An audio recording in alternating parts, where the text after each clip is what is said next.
people on the left tend to prioritize issues of care and compassion. That's the number one moral foundation. And then also, everybody cares about fairness, but on the left, especially fairness as equality has a special ring, whereas on the right, equality of outcome is of no importance. Equality of opportunity is important for everybody, but proportionality tends to be more what the right means by fairness. So if you do the crime, do the time. If some of you do something wrong, you need to be punished, is a kind of proportionality.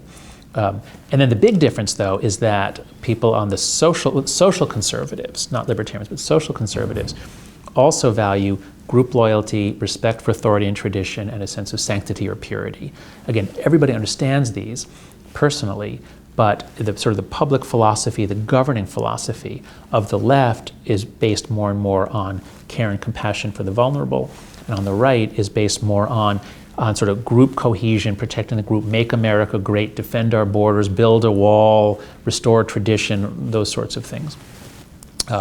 And that's actually great. I mean, it's good. That's like a real yin-yang sort of thing that you want to have. The left tends to drive forward the rights revolutions. I thought that we'd gotten full rights for women over the previous decades. Since the rights revolutions of the '60s, I thought things were going pretty well. But then you learn, well, actually, there was a lot more sexual harassment than we realized, and that's always pushed by the left. But at the same time, the left tends to pursue policies that, at least nowadays, that will pit groups against each other, and that I think can make it more difficult to run institutions nowadays. There are a variety of problems with the way that identity politics is pursued. You have to have identity politics, but there are different formats of it. All I'm saying is, this little portrait of the left and the right, it means that they should be together in one system. You need a yin and a yang pushing in different directions. The problem is that human beings are so good at tribalism, at us versus them, that there's a certain, let's say, parameter setting, a certain level of conflict which is ideal, and if you ramp it up too much, it becomes really destructive.